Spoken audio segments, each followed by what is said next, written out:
Assalamualaikum warahmatullahi wabarakatuh. Video ini adalah presentasi dari kelompok 2 mata kuliah ilmu kalam kelas S2G yang akan membahas tentang aliran Mu'tazilah. Kelompok ini beranggotakan 1.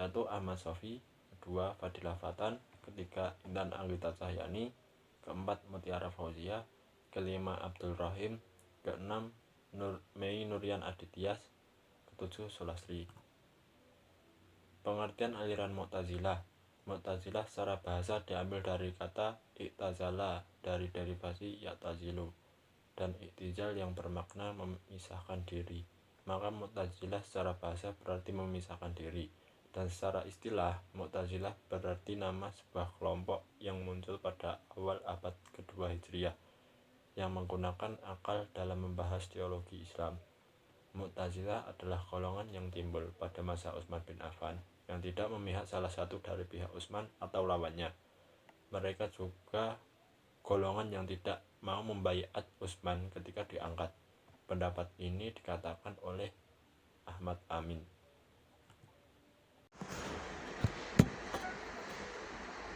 Sejarah munculnya aliran Mu'tazilah. Diskursus yang banyak dan hangat diperbincangkan pada abad pertama Hijriah adalah masalah dosa besar dan pembuat dosa besar.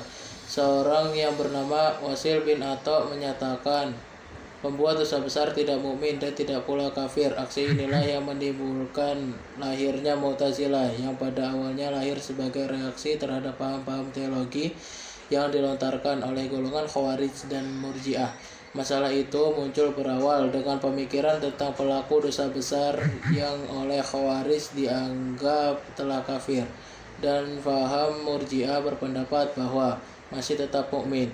Wasil yang dengan pendapat berbeda dengan pendapat gurunya membentuk aliran teologi yang kemudian dikenal dengan nama Mu'tazilah, dan sebagai hasil kontak dengan firasat Yunani yang membawa pemujaan akal ke dalam kalangan Islam.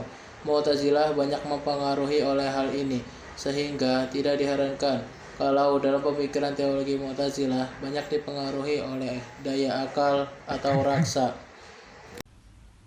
C. Ajaran pokok Mu'tazilah. 5 pokok ajaran al-usul al-khamsyah yang menjadi prinsip utama aliran Mu'tazilah. 1. At-tauhid atau kemahaesaan Allah. Kaum Mu'tazilah menolak paham antroporemisme, yaitu paham yang menggambarkan Tuhan menyerupai makhluknya. Bagi kaum Mu'tazilah, paham ini mereka munculkan karena keinginan untuk memelihara kemurnian kemahaesaan Tuhan. 2. Al-adil atau keadilan. Ajaran kedua ini mereka ingin mensucikan perbuatan Tuhan dari persamaannya dengan perbuatan makhluk. Hanya Tuhan yang berbuat adil seadil-adilnya. Tuhan tidak bisa atau layak berbuat buruk atau zulm, karena perbuatan yang demikian hanya dilakukan oleh orang yang bersifat tidak sempurna, sedangkan Tuhan bersifat maha sempurna. Ketiga, al-wa'ad wa al-wa'id, janji dan ancaman. Pendirian ini bertentangan dengan kaum Murji'ah yang berpendapat bahwa kemaksiatan tidak mempengaruhi iman dan tak mempunyai kaitan dengan pembalasan. Kaum Mu'tazilah mengingkari adanya syafaat atau pengampunan pada hari kiamat, karena syafaat menurut mereka berlawanan dengan prinsip janji dan ancaman. Yang keempat, al-manzilah bainal manzilatain, posisi di antara dua posisi. Pembuat dosa bukanlah kafir karena mereka masih percaya kepada Allah dan Rasul-Nya, tetapi mereka bukan pula mukmin karena iman mereka tidak lagi sempurna. Kaum Mu'tazilah lebih memperdalam pemikirannya mengenai jalan tengah tersebut, sehingga menjadi prinsip dalam lapangan berpikir atau rasio. Prinsip jalan tengah ini nampak jelas dalam usaha mereka untuk mempertemukan agama dengan filsafat. Yang kelima, amar ma'ruf nahi mungkar, menyuruh berbuat baik dan melarang berbuat buruk. Dalam sejarah ini, mereka menggunakan kekerasan dalam menyiarkan ajaran-ajaran mereka. Bagi kaum Mu'tazilah, orang-orang yang menyalahi pendirian mereka dianggap sesat dan harus diluruskan. Karena keberanian dan keyakinan mereka dalam memegang hasil pemikiran akal, maka mereka hanya mau menerima dalil-dalil nakli yang bagi mereka sesuai dengan akal pikiran. Baik, saya akan melanjutkan penjelasan dari rekan saya mengenai tokoh-tokoh dan pemikirannya dalam aliran Mu'tazilah.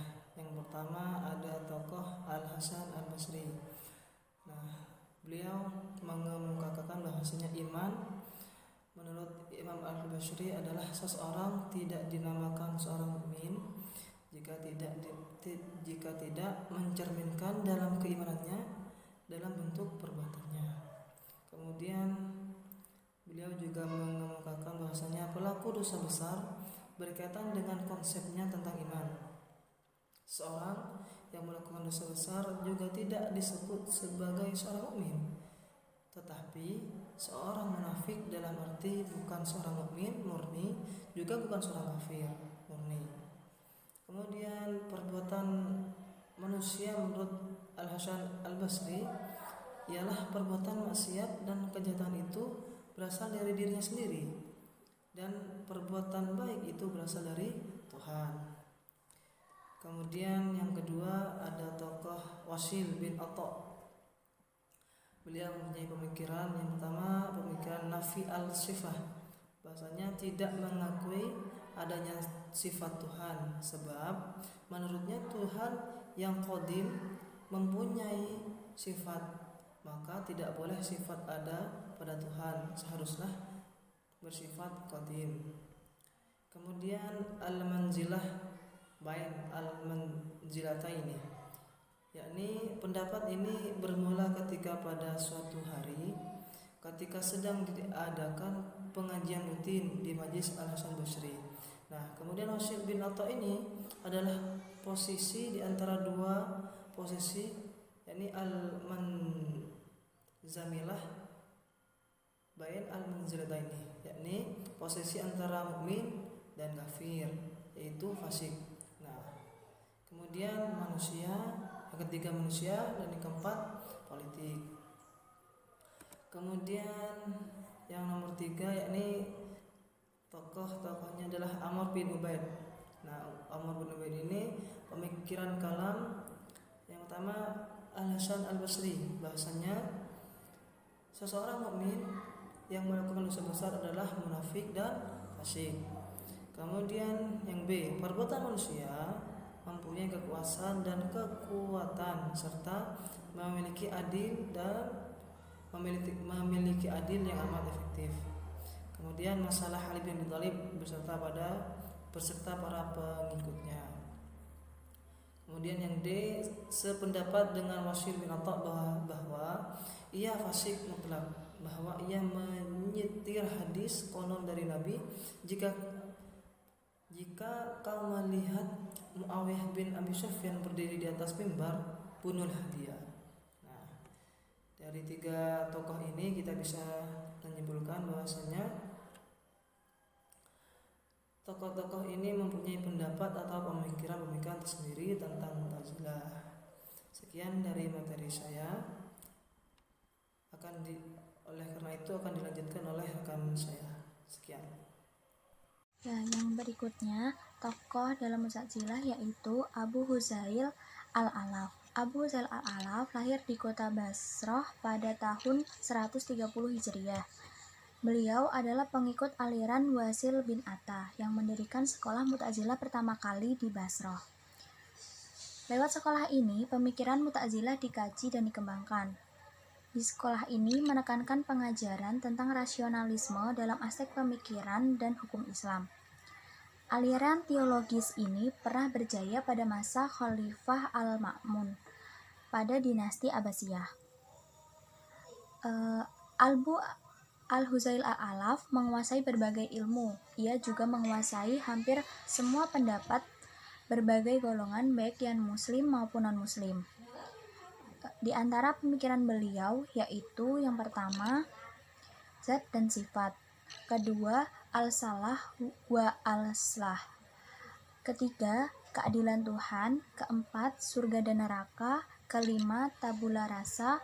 Dan yang terakhir yaitu Tuhan pencipta kebaikan dan setan penyebab kejahatan. Tokoh Mu'tazilah yang kelima yaitu An-Nazam.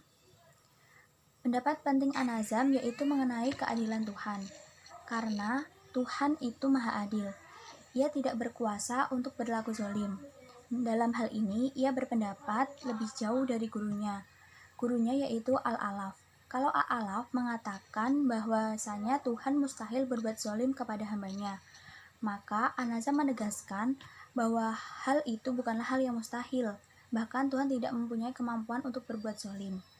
Ia berpendapat bahwa perbuatan zalim hanya dikerjakan oleh orang yang bodoh dan tidak sempurna. Sedangkan Tuhan jauh dari keadaan yang demikian. Ia juga mengeluarkan pendapat mengenai mukjizat Al-Quran.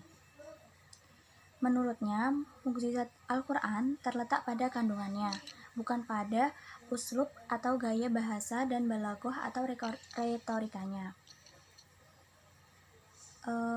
An-Nazam juga memberikan penjelasan tentang kalam Allah SWT. Kalam adalah segalanya sesuatu yang tersusun dari huruf-huruf dan dapat didengar. Karena itu, kalam adalah sesuatu yang bersifat baru dan tidak qadim. Pemikiran An-Nazam diantaranya yaitu mengenai ketuhanan, berikutnya iradoh, berikutnya kalam Tuhan, yang berikutnya yaitu mukjizat Al-Quran, kemudian penciptaan makhluk, berikutnya dunia tempat ujian dan akhirat tempat balasan, berikutnya yaitu konsep manusia, kemudian kekuatan dan kemampuan manusia, dan yang terakhir yaitu tafroh atau lompatan. Selanjutnya yaitu yang relevansi aliran Mu'tazilah di masa milenial. Perkembangan Mu'tazilah ternyata ada sampai saat ini. Adapun tanda-tanda bahwa golongan itu masih menganut paham aliran Mu'tazilah ada 5, yaitu 1. At-Tauhid maksudnya menafikan sifat-sifat Allah Subhanahu wa Ta'ala. Yang kedua, Al-Adl. Al-Adl maksudnya menafikan takdir. Yang ketiga, Al-Amr bin Ma'ruf wa Nahyu 'anil Munkar, maksudnya memberontak kepada penguasa muslim.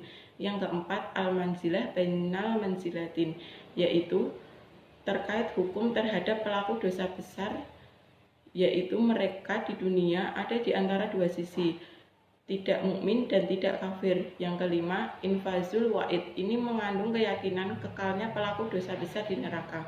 Sekian dari kelompok kami. Jika ada yang belum jelas bisa ditanyakan. Wassalamualaikum warahmatullahi wabarakatuh.